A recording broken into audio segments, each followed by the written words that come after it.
Welcome everyone to the Moaa webinar. So I just want to let you all know we're going to do a bit of a change. So normally when we do our webinars, they're about 45, 50 minutes in length. But what we've decided this time is to do some short snippet series. So the first step in our series is Chris Jones, who's the Assistant Athletics Director for Major Gifts at Temple. We're really excited to have him and have a conversation about development, which again is the topic of our series. So Chris, thank you so much for joining us today. We're glad to have you and interested to hear what you have to say on the topic of development. So first of all, I know you from being at Temple, but for those who may not know who you are, why don't you tell us a little bit about yourself and maybe your career path as well. Sounds good. First of all, thank you for having me and providing me with an opportunity to get dressed and put on some clothes for the first time in probably about 3 weeks or so. So thank you so much. But as you said, Chris Jones, and currently serve as the Assistant AD for Major Gifts at Temple University. I've been there for about 1.5 years at this point. Starting out, I got my start in athletics at my alma mater, North Carolina Central University. From there, I went to Lincoln University in Missouri, and then from there to Clarion University in Western Pennsylvania, and now Temple. So it's been a fun ride thus far, and excited to see how the rest of the journey goes. But definitely enjoying my time so far in athletics. Great, thank you so much. So let's go ahead and jump into some of the questions that we may have about development and fundraising. So with fundraising being a department-wide effort, how do you incorporate your colleagues who may not interact with donors regularly in the solicitation process? That's a great question. I think with development and in being a development officer, we engage our donors a lot, and they get an opportunity to hear from us, via phone, via email, in meetings, all of those things. So I've always kind of had the philosophy a well-informed donor or a well-rounded donor is a great donor. So one of the things we like to do is expose our donors to as many people throughout the department as possible. And one of the ways that we do that is via events and games. So say, for example, during football or basketball games, we'll have donors travel with us. And say during dinner that night, we may ask someone from compliance or someone from facilities to come and join us for dinner. And what that does, it allows our donors the opportunity to kind of ask them questions as to what's going on in their specific department. And it allows them to hear the same message over and over again. And also it allows them to be able to connect the dots to see how all these departments kind of intertwine and work together. So it allows them to be, like I said initially, more informed and know a little bit more about what's going on with the institution. So I think those are great ways to kind of incorporate other departments into what you're doing as a development officer. Sure, I think that's a great way for donors to be kind of infused in kind of the daily life of athletic departments. So that's a great point and great suggestion. Yeah, and I'll also add, kind of just like anything else, when you hear the same thing repetitively from the same person, it kind of hits differently when you hear it from someone else, and all of a sudden when they hear it from someone else, it's like, oh man, that makes a lot of sense. Even though you may have been saying that for the last several months or so, it's always good to get that validation to hear from somewhere else. So that kind of adds credibility as well, and shows that the department is in sync and everybody's marching to the same beat. And I've always thought that helps a lot. Sure, yeah, definitely.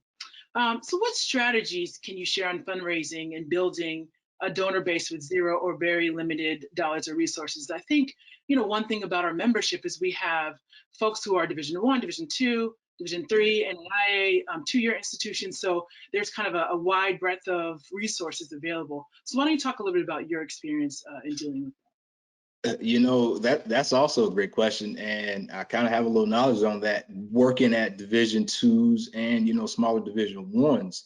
And I've always said the most important thing that you can have is data, and not only just having that data, but protecting the integrity of that data.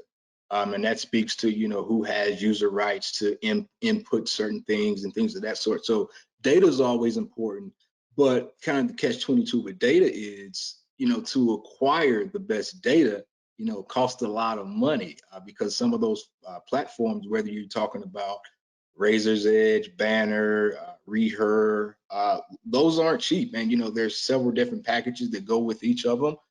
So if you're going to go with the one that you're able to acquire cell phone numbers and updated emails and things of that sort, you're going to have to pay a premium for that. So when you're at a lower resource institution, one of the things that you can do is events. I think events are really good, but you have to be very strategic about the events.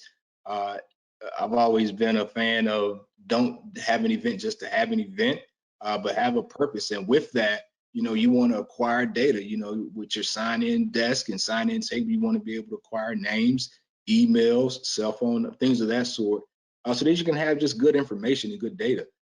In addition to that, one of the things I've always been taught as being in development, when you actually get in front of people and when you're meeting with people and talking with people, one of the things you always do upon leaving is ask them, quite frankly, hey, who are 2 or 3 people that you think I should be talking to that I may not be talking to? Because in most cases, we're not alums of that specific institution, so we may not know. Even though we may have portfolios and some data here and there, depending on the institution that you're at, you don't know who all the players are. So who better to tell you than the people that have ties at those institutions that have been there for several years. So I always get referrals, and I think referrals are golden. So so you got to work with what you got. I also believe in social media. Sure. Use social media to your advantage in development and even alumni relations. Sometimes we have to be stalkers, if you will. So I think things like LinkedIn, Facebook, Google, those help you to acquire some information that you may not be able to have in your data. So use social media to your advantage as well. Sure. There's a lot of great points that you made in this last answering this last question, and there's a few things that I want to dive a little bit deeper into. Okay. One of them is talking about the platforms. One of them that you mentioned was Banner, and the Mhm. others. Out of those particular platforms, is there one that that you really align with or really like to work with, or is there a benefit to kind of all of them? Kind of talk I, through. I tell you what, to be honest with you, I've used pretty much all of them. For the most part, they're all the same for the most part. However, I will tell you this: I do think Banner is a little more user friendly. I think that Razor's Edge, when you get into like running reports and queries and inquiries and things of that sort, if you don't have adequate training, yeah, it can be a task. But I think Banner is very, very user friendly. You can basically put in what you want and it outputs exactly what you want. So um, like I said, they all kind of serve the same purpose. But if I had to pick one, I would pick Banner just because of it being, user friendly. Now, working in institutions that have had Razor's Edge before, I'm quite familiar with it, but it's not as easy to navigate, if you will, as some of the others. Sure. Thanks. And so, one of the other things that you mentioned as well is using social media. Can you talk Mhm, about, especially now, right, that we're doing a lot of things remotely, the ways in mhm. which you try to engage or, connect with donors through social media? Yeah, so going back kind of to the data thing, so I've been in situations where, I don't, I think regardless of where you are, you're not ever going to have all the data that you want. So you may have an email or you may have a phone number, or, this is not, 20, 30 years ago, when a person would graduate, you would have that, they would have that number forever. But now, we live in an age where people move so much that you're never really going to be able to keep up with, their address and things of that sort. So I think social media is one of the things that's very consistent. People don't change their Facebooks or LinkedIn's or Instagrams that much. So that's something that's going to be with them forever. So one of the things that I've been very successful with, and a lot of other development officers have been very successful with, is like I said earlier, just utilizing that information. So I've had, even in my current role at Temple, uh, John Doe, for example, maybe a donor that I've been trying to get in touch with for a couple of months or so now, and all I have is an email form. I don't have a phone number. So you may try the email a couple of times and to no avail. So what do you do next? You don't have a phone number, you have an address, you may write a letter, But one of the things you can do is look John Doe up on LinkedIn. You know, you can see where he works and things of that sort. And so one of the things that I've done is just shoot someone a message on LinkedIn. And sometimes you get a response, sometimes you don't. But it's another way that you can, you know, kind of get in front of people and allow people to see who you are and what you're doing and things of that sort. So use it to your advantage. Sure. Great. Now, the last thing that I want to kind of touch on is this concept of allowing your donors to be references, right? Or asking for Hmm. references. In research, we call that snowball sampling.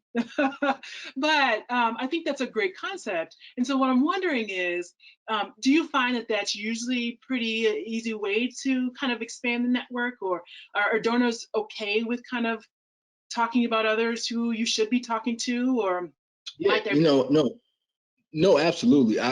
You know, one thing about people with money, most of the time they hang out with other people with money. So, you know, your circle is going to be with people of, you know, like-minded values and things of that sort. So, no, I think that's a great way to get additional people. And, you know, it's one thing for you to call a person and say, hey, I'm Chris Jones with Temple, as opposed to saying, hey, this is Chris Jones. Last week I met with your friend Gary, and Gary said I should reach out to you and give you a call. So that's more so like a warm lead.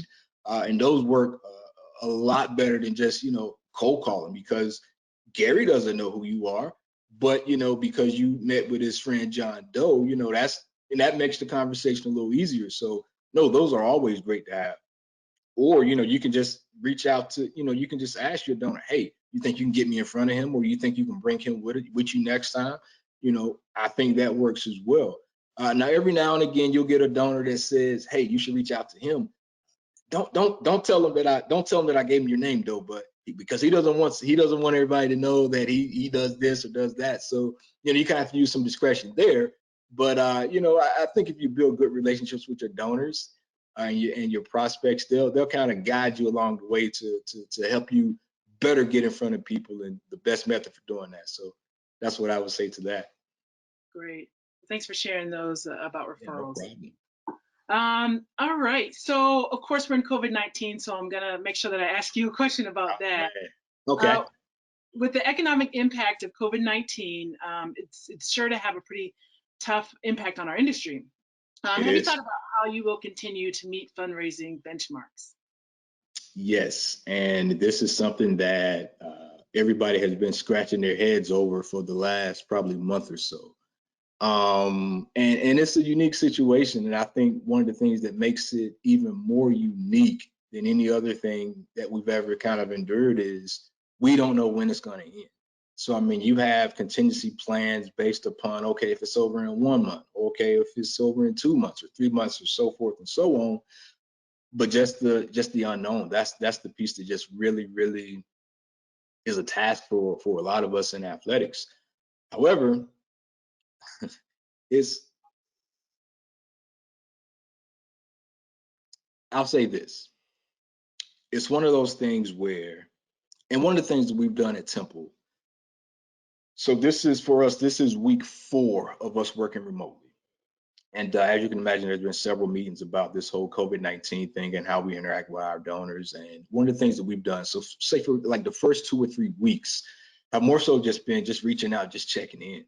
You know, hey, how are you doing? You know, how's your family? You know, how's everything going? You know, here's what's going on with that. You know, just keeping them engaged from that standpoint, but more so just letting them know that we care about them. And you know, we care about their well-being and how they're faring through it all. One thing about being in development, you really do build really good relationships with these people. So to an extent, they kind of become an extension of your family. So with that being said, with you reaching out to these people, you get an opportunity to, you know, kind of for them to tell you, you know, how they're feeling and how they're dealing with all of this. So in my check-ins, I've had people tell me, you know, hey, this is, we're going to be okay. You know, we're doing well. You know, we're blessed, and you know, we're still able to do X, Y, Z. Uh, and you know, we're still going to send you that check-in before the end of the fiscal year. So that's always good to hear. But then on the flip side, you know, you do hear some people that says, you know, hey, Chris, this is, man, I'm really scared about what's going on right now. And, There may have been conversation that you have had about, substantial gifts before the end of the fiscal year, and some of those have been put on hold for some people. So it's it's been difficult, but it's been a great learning experience through it all. One of the things that I read a lot, and I recently read an article by a guy by the name of John Pepperdine. And John Pepperdine, he had a situation back when the recession hit in 2009. So in January of 2009, which was basically 4 months after the biggest stock market drop in the history, a couple of months before that, he had closed the six-figure endowment for a scholarship. And the guy, he was in New York, and he was very savvy with the stock market, so he knew the risk, and all of that stuff associated with the stock market. But long story short, they funded an endowment for six figures.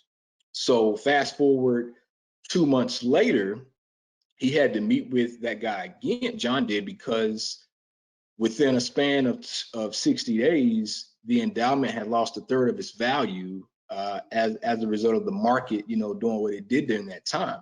So John wasn't excited to meet with him, because he was going to meet with him for two reasons. He was going to meet with him, one, to let him know how the endowment had performed, and that he wasn't going to be able to spend off the amount in which it thought it was going to spend off to be able to provide that full scholarship for that student, which was his intent.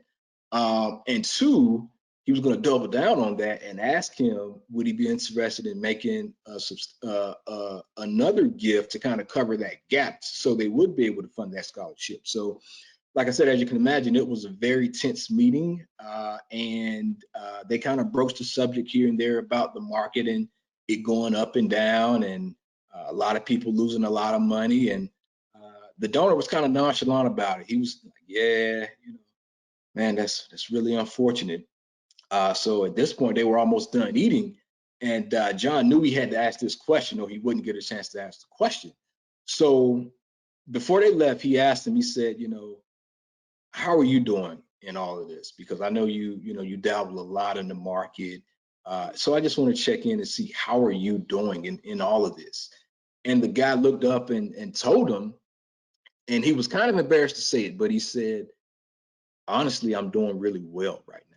He said, "I bet against the market, Mhm. and I won a lot of, I acquired a lot of money with betting against the market." And he was embarrassed to say it, because a lot of his friends and colleagues has lost so much money uh, with the market during that time. So he ended up writing the additional check, being able to fund the scholarship, and they kind of worked out a contingency plan going forward for the next couple of years based upon how the market would be. But I told that story to say this: the moral of that story is, even in the midst of a pandemic, a recession, all of the bad things that could possibly happen, there's still donors out there that are willing and able to support, even in the midst of all of that. So, as development officers, we owe it to our university, uh, the missions of those institutions, and our student athletes to have that conversation and make that ask. It's not, we shouldn't put the onus on us to make uh, false assumptions as to how we think someone is doing financially. No, you need to let them tell you that. So our job is to ask, and you let them tell you how they're doing. Now, if you're doing the job right, I think that they'll kind of they'll give you hints, or just come out and flat out tell you how they're doing. But you're gonna have to make that ask, because we're coming up on the end of the fiscal year, and with the loss of the NCAA tournament and potentially football, a lot of athletic departments are facing huge hits. So I think that could potentially also be another selling point when you're talking to donors, because some are going to want to know, hey, I know you guys are going through a lot right now. What can I do to help? And I think being very specific and having those directives kind of already in place, so when people ask, you'll be able to give them and let them know. I think that'd be very, very beneficial to a lot of athletic departments during this time. Great. Yeah, I think one of the things that I hear you and the thing that kind of resonates is really like engaging with them as people, right? Is understanding how they're doing during this time Yep. and still not being afraid because of the unknown, being able to reach Hmm. out and still kind of keep that relationship going. So great information. Absolutely. Yeah. All right. So I'm going to ask you one last question, Okay. though I've really been enjoying our conversation. So this one is, what are you reading or what podcasts are you doing during COVID-19 quarantine? So I'm reading a lot about the recession right now because that's kind of like a case study for what we're dealing with right now. Sure. I will tell you this: I used to have a lot of leisure time for reading. I'm currently in school right now, going for my doctorate in higher education administration. So a lot of my reading now is mandatory readings from my professors. Um, for different classes and things of that sort, or related to my research, which is HBCU alumni philanthropy. So a lot of reading on philanthropy and alumni and things of that sort. So that's kind of what I'm reading right now. Just reading everything just to stay abreast of the current situation, so I can better be able to serve my institution and our constituents. Now regarding podcasts, um, there's two or three that I listen to a lot. And a lot of people think I'm crazy, but when I work out, that's when I listen to my podcast. I don't listen to music; I listen to podcasts. Sure. And the top three that I'm listening to right now is Skip Bayless and Shannon Sharp, Undisputed. Okay. That keeps me up to date with what's going on in the sports world. Absolutely. Um, I also listen to Jamel Hill is Unbothered. Mm, So that you get a mix of sports and entertainment, pop culture, all of that, because she has such an array of guests that come on the show. So you never leave that show without having not learned something. sure. And the last one that I listen to on a regular basis is it's called the Cape and Drew podcast. And Hmm. that podcast right there is basically they're two former student athletes, and both of them are in higher education now. And the core of the podcast is essentially talking about how to transfer those skills from when they were playing, competing in collegiate athletics to life now. So those are the three that I basically listen to on a regular basis. I do listen to a couple others here and there, but those are kind of my go-tos right now. Yeah, that's great. Yeah, I might have to start listening to a few of those. So Yeah, thanks. check them out. Especially, helping students kind of student athletes using their skills that they've learned, after. Absolutely. Yeah, so Mhm. good, good stuff to be talking about. So, we are kind of at the end of our conversation, but again, I appreciate your time.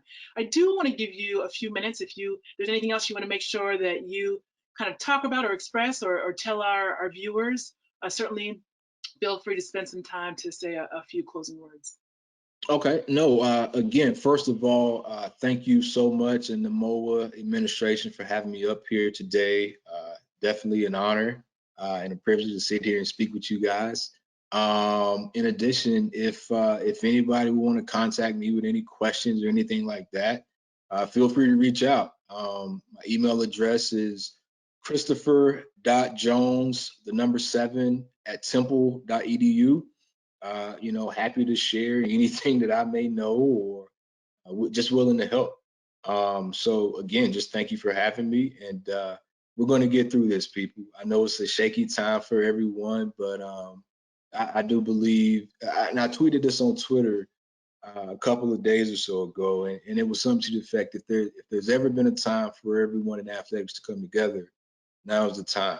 So Absolutely. again, these are troubling times for everyone, unprecedented times. I don't think we've ever experienced anything like this before, but I think we're able to lean on each other, and I think through it all, we will come out better than we were, and continue to move the mission of our institutions forward. So again, thank you for having me, and if anybody wants to reach out, please don't hesitate to reach out. That's great. Thank you so much again, Chris. We appreciate the time. And for those who are viewing, on behalf of MOA, we want to say thank you. And I never introduced myself. So my name is Miriam Mero. I'm the Associate Director of Athletics at Hamilton College. And again, we appreciate your time this morning. Thank you so much. Take care. You too.